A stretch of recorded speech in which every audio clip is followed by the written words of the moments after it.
Haleluya. Terima kasih teman-teman. Uh, menyampaikan salam dari Gembala Sidang, staf pastoral dan juga semua pelayan Tuhan yang terlibat di gereja ini. Kami menyapa yang ada di lobi, yang ada di parkiran sebelah kiri saya. Dan mungkin yang sementara di parkir barangkali nggak bisa masuk. Ya, Gembala Sidang, sekeluarga dan juga semua pimpinan yang ada di gereja ini mengucapkan selamat datang dan mengucapkan permohonan maaf kalau tempatnya tidak mencukupi, ya. Di suasana pandemi ini kalau banyak orang berarti ini salah satu, Ibu Gembala, Pak Gembala, ini salah satu indikasi bahwa passion untuk ibadah masih ada. Amin saudara sekalian. Ya, dulu ibadah live streaming masih disiarkan di gereja ini, ya. Mau makan sementara pegang piring sambil lihat-lihat begitu ya. Kan enggak lihat toh? Tapi di sini nggak mungkin sambil makan dengar firman toh, betul kan? Ya, jadi saya pikir ini satu perkembangan yang luar biasa. Ini berarti bahwa saudara sekalian tidak lagi dibatasi oleh koronces. Ya, kan dulu corona, sekarang sudah ganti koronces katanya. Ya, dan puji Tuhan kalau saudara dan kita semua boleh beribadah sini, walaupun tetap kita masih memperhatikan semua protokol kesehatan yang disampaikan kepada kita, dan saya percaya semua masih dalam batas normal kira-kira ya. Ada yang waktu di tes tadi 40? Kalau 40 mohon keluar dari tempat ini. Enggak juga sih, karena mungkin karena pas sakit kepala ya toh, bukan karena COVID dan sebagainya ya. Puji Tuhan saudara sekalian, karena ini pesertanya berbeda dari ibadah raya tadi, dan puji Tuhan saya menyapa sekali lagi yang ada di parkir ya, tapi yang di toilet saya nggak sapa ya. Ya, biar dia cepat-cepat keluar karena ada orang mau pakai. Puji Tuhan, Galatia pasal 5 ya, saya akan menyampaikan sesuatu yang sangat-sangat dasar di dalam iman kita ya. Salah satu yang menjadi dasar iman kita yang perlu saya ingin refresh ulang. Saya nggak tahu saudara lupa atau tidak, tapi kalau saudara lupa saya mau ingatkan ulang. Ya, tapi kalau sudah pernah dengar, saudara aminkan saja. Galatia pasal 5 ayat yang ke-13. Saya rindu kita akan baca ayat ini bersama-sama. Ya. 1, 2, 3. Memang kamu telah dipanggil untuk merdeka. Tetapi janganlah kamu mempergunakan kemerdekaan itu sebagai kesempatan untuk kehidupan dalam dosa. Melainkan layanilah seorang akan yang lain oleh kasih. Saudara, kenapa saya katakan bahwa ini adalah salah satu pondasi iman Kristen? Karena tanpa ini saudara pasti tidak akan punya harapan. Dan saya percaya Alkitab mengajarkan kepada saya dan saudara bahwa Yesus adalah sumber pengharapan itu. Amin saudara. Kalau ada di antara kita yang mengatakan bahwa Yesus bukan sumber pengharapan, ya saya ingin sampaikan, sadarilah bahwa hari-hari ini komitmen ini sementara dipertanyakan oleh orang-orang luar. Ya, orang mengatakan bahwa dia bukan Tuhan lah, dia sekedar nabi, ya dia bukan siapa-siapa. Ya, saya jawab kepada orang ini, kalau dia bukan Tuhan, kenapa bisa naik surga? Ya, kalau dia bukan Tuhan, kenapa dengan situasi saat ini saudara sekalian, orang mempertanyakan hal itu? Tapi bagi saya dan saudara malam hari ini, kita meyakini sesuatu yang pasti. Ya, meyakini sesuatu yang pasti. Kalau Bang Roma kan berkata, manusia bisa melupakan. Ya, kau yang berjanji, kau yang mengingkari. Kau yang mulai, kau yang ya itu akhirnya endingnya betul. Cengkoknya kan belakangnya begitu kan? Ya. Manusia memang penuh dengan janji, tapi Tuhan kita janji yang ditepati. Amin sekalian. Kalau dia akan datang kembali menjemput saya dan saudara, yakinlah bahwa janji itu pasti ditepati. Tapi syaratnya adalah kita tetap berada di dalam anugerah itu. Amin saudaraku sekalian. Jadi kalau orang tanya, mau percaya yang pasti kita bawa ke sorga atau yang mudah-mudahan? Ayo. Gimana? Ya, yang pasti atau mudah-mudahan? Kuat suara. Yang pasti. Kita memang ditawarkan dengan pilihan itu, saudara sekalian. Tetapi saya ingin tandaskan di sini bahwa Paulus bicara kepada jemaat di Galatia dengan kepastian ini. Saya akan bicara dulu situasi yang terjadi di jemaat Galatia. Galatia adalah satu daerah yang sekarang itu presidennya Tayyip Erdogan. Nama negaranya Turki. Ya, Turki. Sekarang puing sudah mungkin hanya monumen aja gereja di Galatia, ya. Hanya monumen saja. Tapi waktu peristiwa ini terjadi, saudara sekalian, jemaat di Galatia adalah jemaat yang percaya Injil tetapi juga menjalankan Taurat sebagai garansi untuk selamat, ya. Saudara sabar, saya mungkin 10 menit saya akan bicarain dulu, ya. Kenapa Paulus bilang bahwa kamu sudah dimerdekakan oleh Kristus? Tentunya Paulus punya latar belakang. Yang pertama, orang-orang Yahudi yang sudah percaya yang ada di jemaat Galatia masih memperlakukan, menjalankan Taurat perjanjian lama. Saudaraku, perjanjian lama itu Taurat itu Kejadian, Keluaran, Imamat, Bilangan, Ulangan. Ya. Yang mereka lakukan itu adalah supaya mereka selamat dengan cara melakukan Taurat itu. Tetapi Paulus memperkenalkan sebuah teologi yang berbeda. Paulus bilang begini, nggak usah lakukan Taurat, engkau lakukan saja sesuai tradisi nggak apa-apa. Tapi itu bukan untuk keselamatan. Keselamatan yang Paulus tawarkan adalah keselamatan di dalam Yesus Kristus. Saudara lengkap sampai sini ya. Karena ada orang Kristen sampai hari ini mungkin dia tanya, engkau tahu Yesus enggak? Saya enggak tahu Yesus. Tahu enggak keselamatan dalam Kristus? Enggak tahu. Saudaraku, enggak salah, tetapi saya ingin sampaikan hari ini adalah kita harus beres dulu di pondasi ini. Ibarat rumah kalau enggak pondasi, ya rumah itu agak goyang. Pondasi kita sebagai orang Kristen hari-hari ini adalah bukan karena kita kaya. Bukan karena pekerjaan kita mapan. Tetapi saudaraku, kadang-kadang kita menaifkan sesuatu yang sebetulnya punya bekal bukan hari ini tapi masa depan. Nangkap ya maksud saya saudara? Itulah sebabnya saya ingin bicara tentang pondasi dulu hari ini.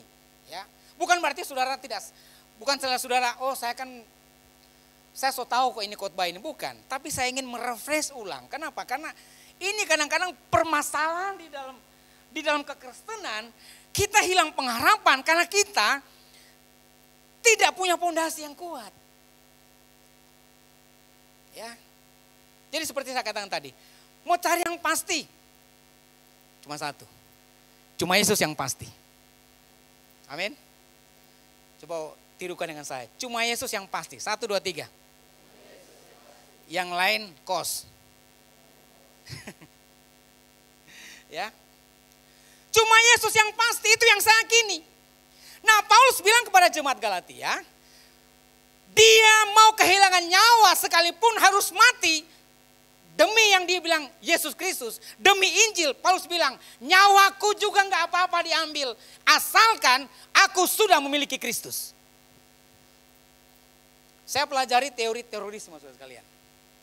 Karena saya mengajar, saya pelajari dari beberapa referensi. Salah satu yang saya simpulkan adalah seorang teroris akan mengorbankan sesuatu karena apa yang mau dia dapat. Wah,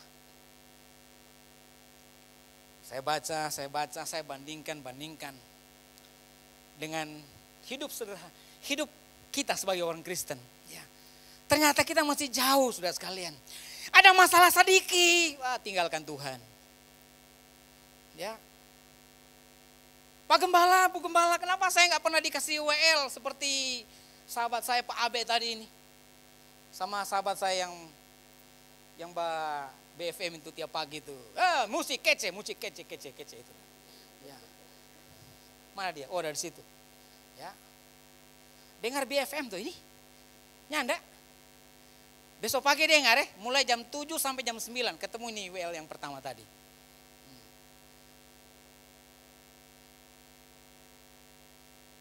Saudara kasih Tuhan, kalau pondasi kita ini tidak kuat, persoalannya adalah kita gampang goyah dengan situasi kecil pun. Ya. 1 minggu pasca gempa 2018, ya, saya coba menanyakan ke teman-teman karena saya suka survei sekalian. Saya tanya ada berapa orang di Mamboro? Ada 5 orang. 2 minggu pasca gempa ada 5 orang di Mamboro. Saudara tahu Mamboro kan? Yang suka Blackpink begini. Blackpink. Kalau Blackpink mah Korea, ini Black kosong. 5 orang 2 minggu pasca gempa. Saya lebih penasaran, ada nggak orang Kristen? Ada 3 orang. Hah? Saya pikir-pikir, ini Bapak Ibu saudara sekalian, dari sekian banyak orang yang kecewa, tapi banyak orang juga yang luar biasa mengucap syukur dalam segala perkara. Ya, ini namanya mendewasakan. Ya. Nah, saudaraku yang saudara Tuhan, Paulus bicara kepada jemaat di Galatia bukan apa-apa, tetapi Paulus ingin mengatakan bahwa ini adalah pesan yang utama. Ya. Dalam bahasa yang lain itu pesan primer. Kan manusia itu punya kebutuhan primer, sekunder, dan tersier. Makan itu adalah primer. Sekunder adalah sesuatu yang tidak selalu harus. Ya. Dan tersier itu tidak perlu ada. Memiliki pun tidak memiliki tidak apa-apa. Tapi sekarang karena perubahannya sudah mulai berubah. Nah, ini berubah ya. Sudah mulai berubah sekarang. Yang sekunder jadi primer, yang primer jadi sekunder dan sebaliknya. Nah, ini perubahan dunia Saudara sekalian.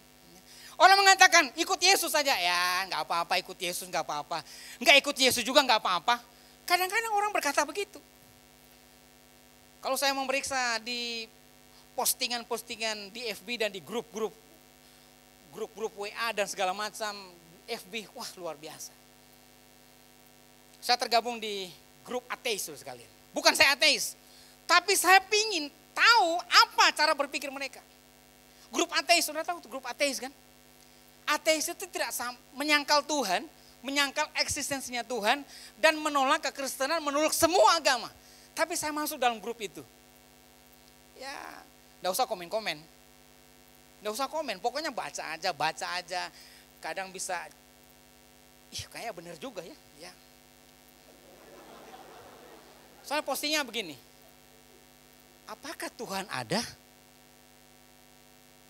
Kalau saya jawab kan nggak mungkin saya bilang nggak ada kan. Ada yang jawab, langsung, ratusan saya sudah mau baca. Ya, scroll dulu, sudah. Ya, itulah terjadi Saudara sekalian. Ya.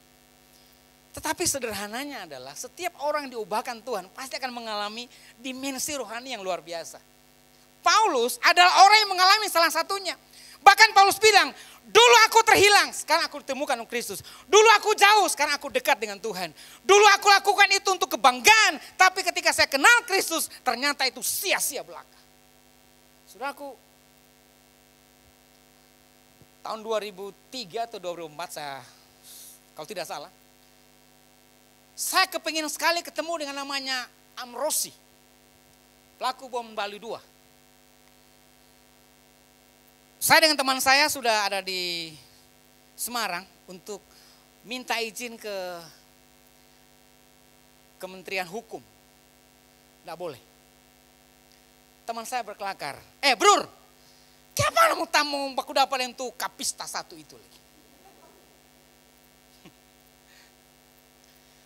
Enggak, saya mau tanya sebetulnya apa yang dipikirannya kok dia bawa merakit bom-bom kemudian bilang sama siapa itu temannya, ya bawa nih ransel ya, masuk di klub itu kemudian,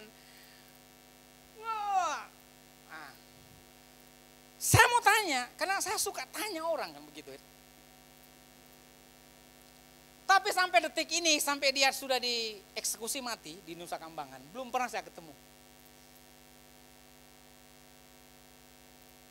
Tapi legasinya, apa yang dia sampaikan di dalam kesaksian-kesaksian, tulisan-tulisan, luar biasa. Menurut saya,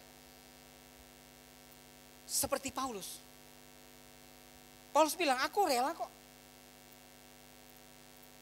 Tapi memang kalau Paulus itu tujuannya positif. Kalau Amrosi negatif. Nah, Bapak Ibu Saudara sekalian Tuhan.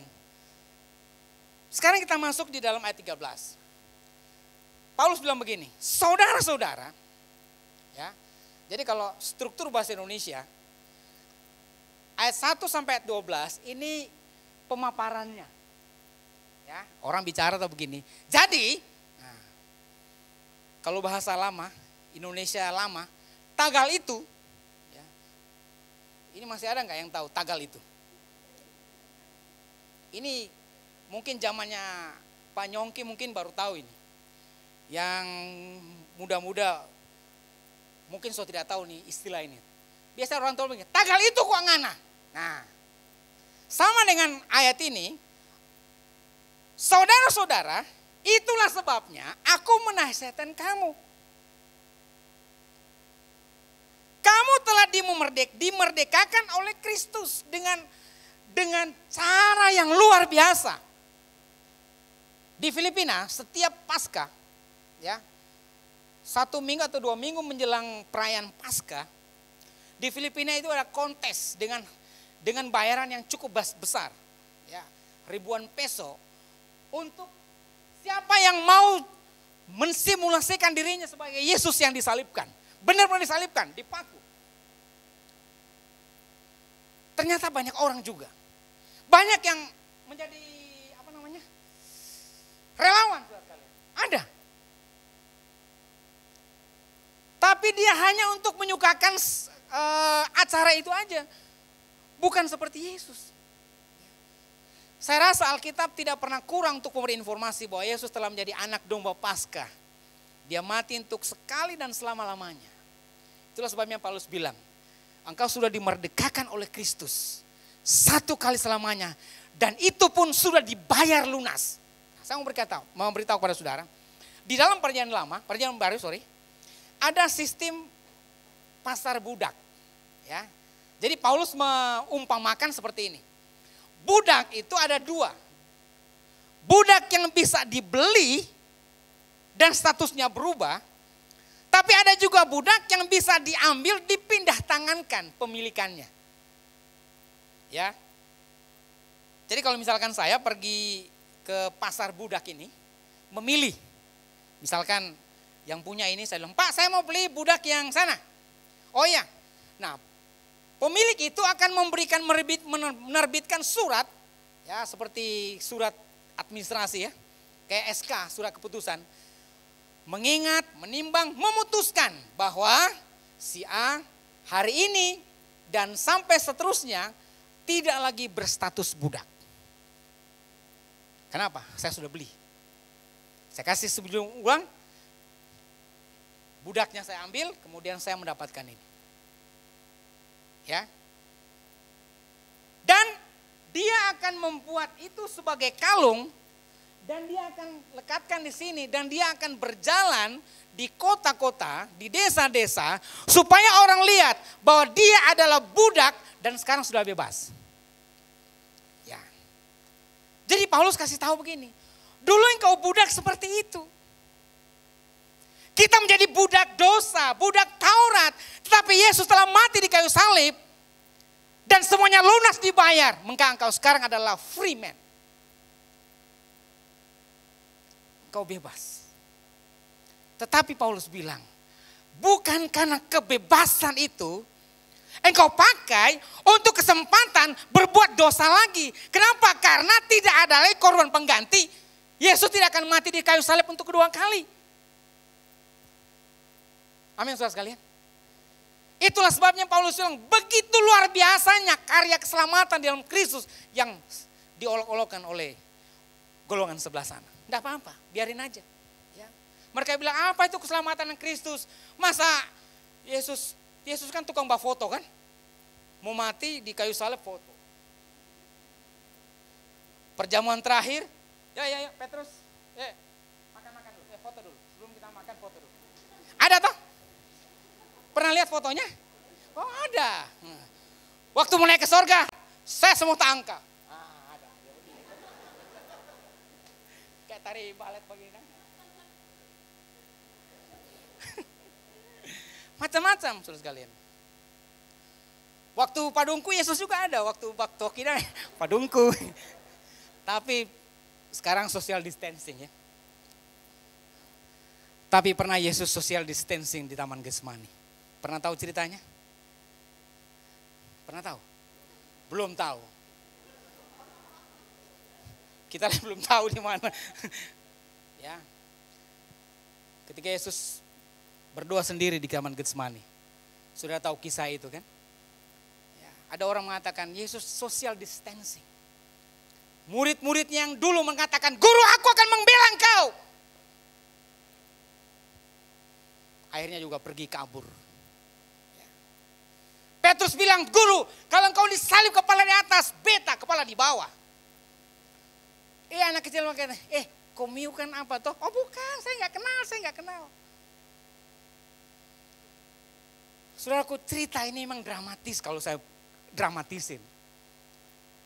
Tetapi kita lihat endingnya. Kalau sudah masih ragu dengan Yesus Kristus, saya mau beritahu hari ini. Yesus mati. Yesus bangkit. Yesus naik ke surga. Semuanya terdokumentasi dengan baik. Apakah saudara masih meragukan siapa Yesus dalam hidup kita? Gak perlu diragukan. Makanya Paulus bilang, supaya kita sungguh-sungguh merdeka. Kristus telah memerdekakan kamu. Karena itu berdirilah teguh dan jangan goyah. Dan jangan lagi mau dikenakan kuk perhambahan itu. Ya. Status budak kita ini sudah diambil. Dan kita sudah punya meterai bahwa kita bebas dari hukuman itu. Roma pasal 8 ayat 1. Demikianlah sekarang tidak lagi penghukuman kepada orang yang hidup, yang percaya kepada Kristus. Amin saudara sekalian. Saudaraku, ini pondasi. Ini pondasi. Kadang-kadang kita seperti saya bilang tadi. Kenapa saya tidak pernah lagi dikasih bawa WL? Ya. Teman saya di gerejanya, teman saya. Mau jadi WL, mesti diaudisi dulu.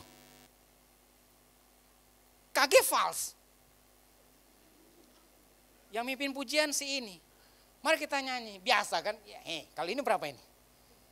C, D, C. 3. Dia bahagia ampa. F.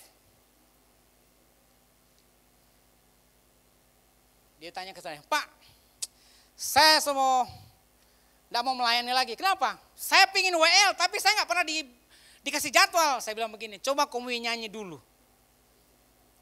Pas dia nyanyi, aduh false. Saya bilang, Pak jangankan menyanyi false, dia nafas Bapak false. Aduh, apalagi mau memimpin pujian, jangan. Ya mesti tahu nada lah. Minimal bisa nyanyi merdu lah kira-kira begitu ya. Jangan false mau nyanyi. Kita memberi yang terbaik buat Yesus, amin. Kenapa? Karena Yesus telah memberi yang terbaik yang dia miliki untuk saya dan saudara. Itulah sebabnya mengapa saya dan saudara harus memiliki pondasi yang kuat hal itu. Ya. Saudaraku, bagaimana kemerdekaan Kristen harus kita bicarakan di dalam hidup kekristenan kita. Yang pertama adalah kita menaikkan level kita hubungan dengan Tuhan. Ya, hubungan dengan Tuhan kita naikkan levelnya dulu. Contoh, kalau kita cuma level 1, ya marilah kita ke level 2. Kalau game itu kan ada level 1, mudah nggak?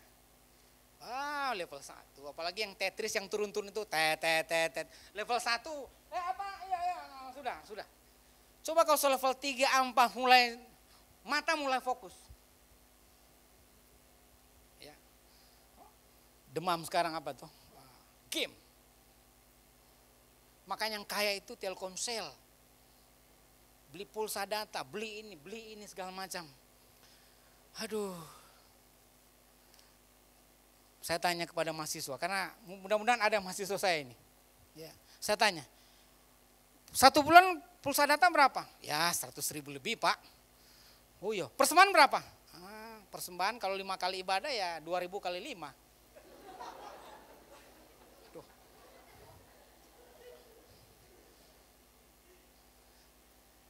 Berhenti leh. Coba rubah, sesekali gak apa-apa. Cuma sesekali, ini sesekali aja. Bagaimana kalau engkau bulan depan justru pulsa data itu yang nilai nominalnya rupiah pulsa data, coba karena ganti ke persembahan. Kong saya pulsa data gimana? Ada tekniknya saya bilang. Nebeng sama orang, berbagi dong wifi.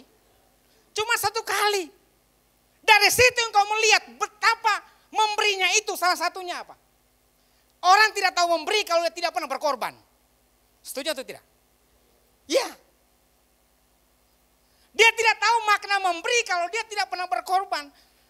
Itulah sebabnya ada lagu lama, lebih baik menerima daripada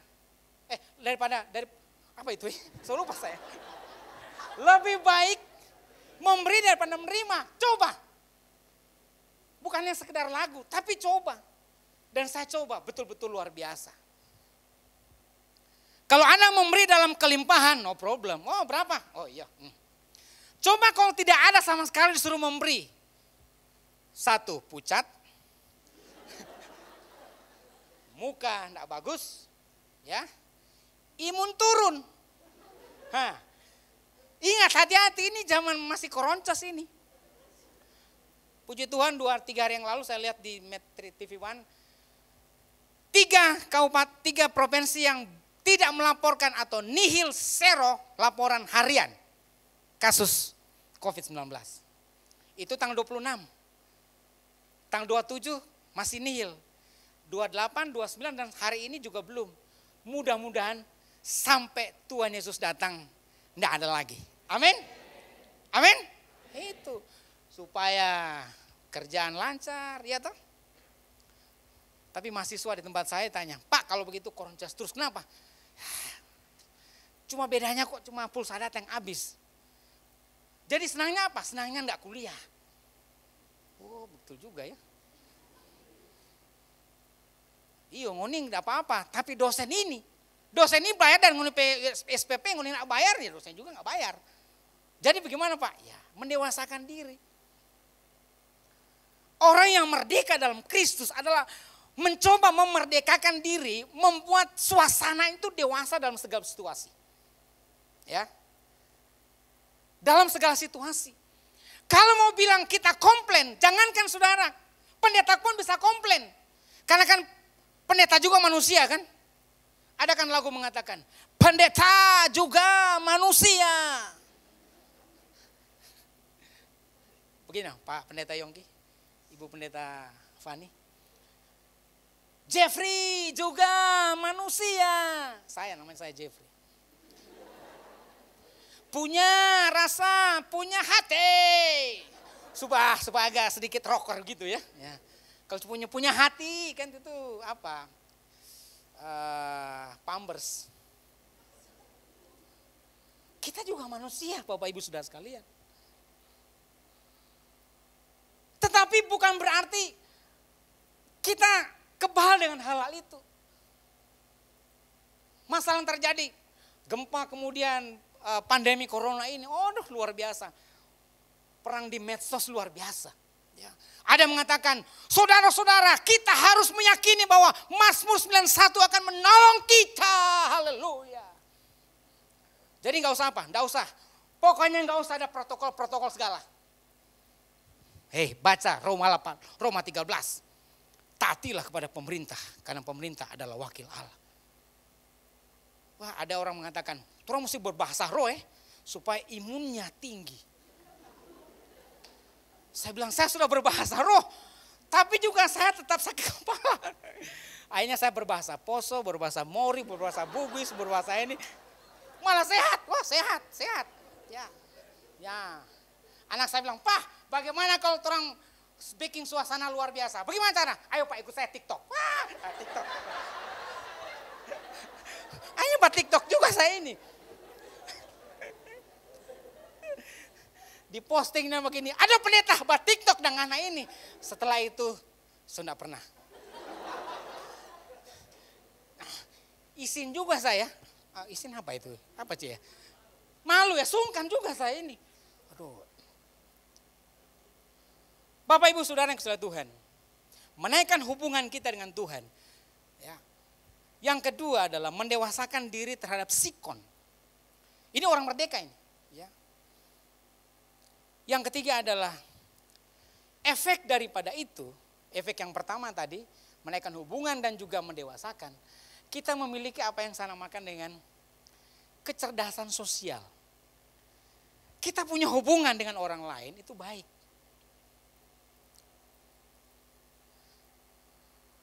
Ada satu kesaksian saudara sekalian. Sudah lama ini. Saya pernah konseling satu ibu ya, seorang ibu. Dan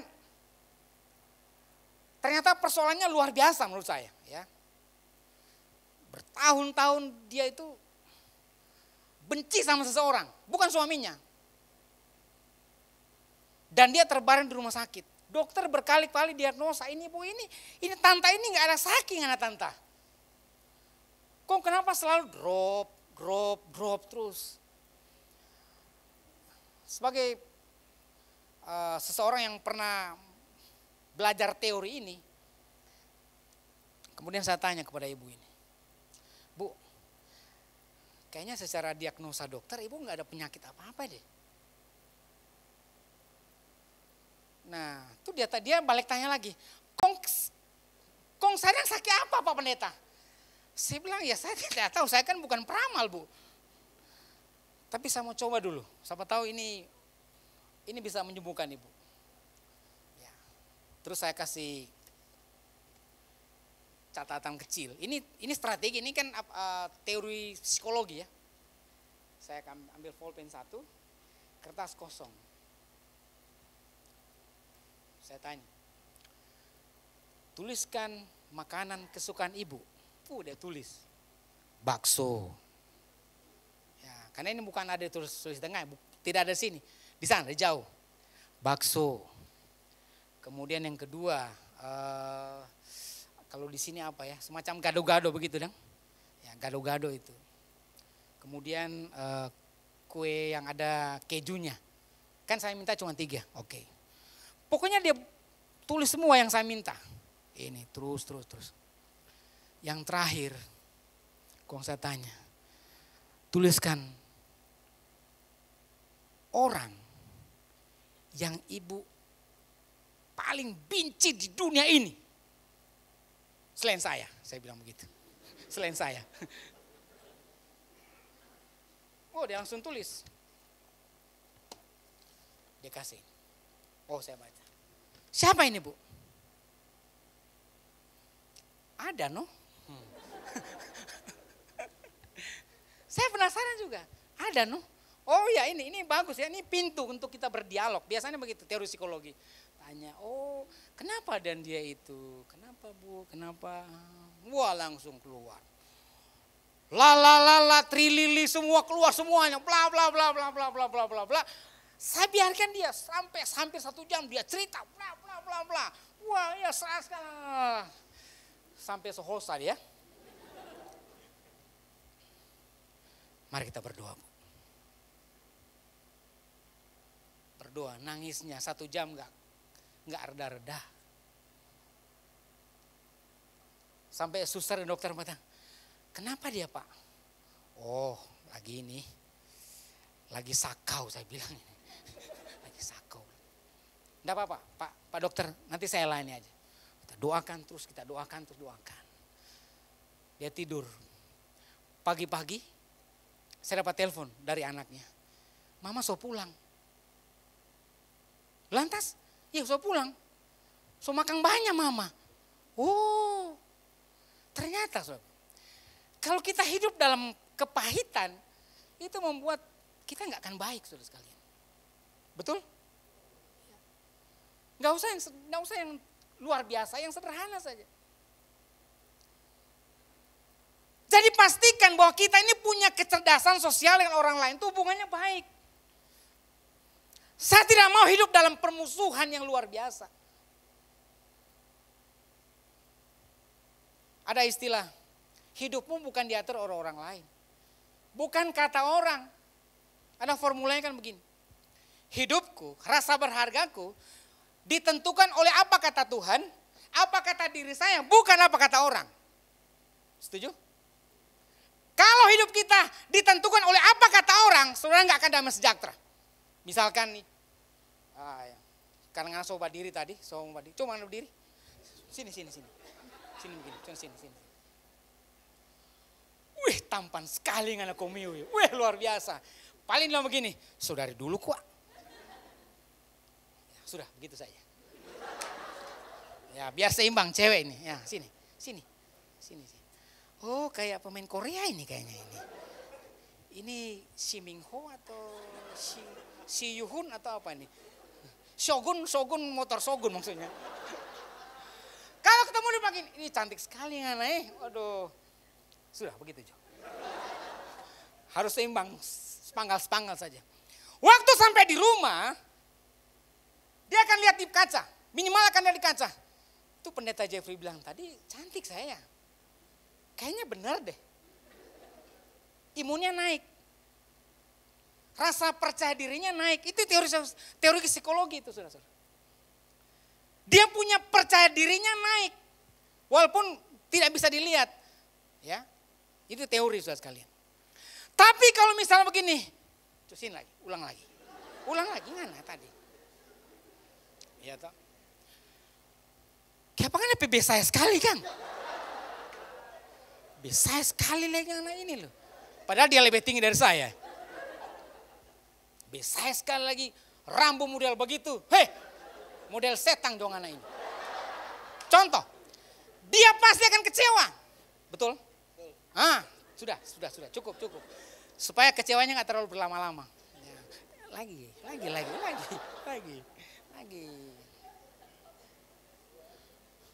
Pakai masker kok begitu. Coba buka. Iya, buka. Sudah begitu. Orang tego aku ini. Nggak tega. Mau langsung ke salah. Maksudnya begini. Kalau kita membiasakan kita memuji orang. Atau kita memaki orang. Saudaraku, persoalannya bukan hanya ada pada kita. Tapi ada pada orang yang menerimanya. Saudara-saudara, Paulus mengajarkan kita atau Alkitab mengajarkan kepada kita untuk memiliki kecerdasan dengan orang itu dengan baik. Ya. Miliki hubungan baik dengan orang-orang di rumah kah. Ya. Jangan kita hidup dalam, saudaraku, enggak baik lah. Kita enggak akan pernah damai sejahtera. Ya. Kita enggak ditentukan oleh apa kata orang, tapi ditentukan apa kata Tuhan. Dan saya percaya Tuhan berkata, engkau adalah biji matanya Tuhan. Amin. Dan saya percaya Tuhan gak mau kehilangan biji matanya. Kalau saya dan saudara biji matanya Tuhan, Tuhan gak mau kehilangan dengan biji matanya. Saudaraku yang saudara Tuhan.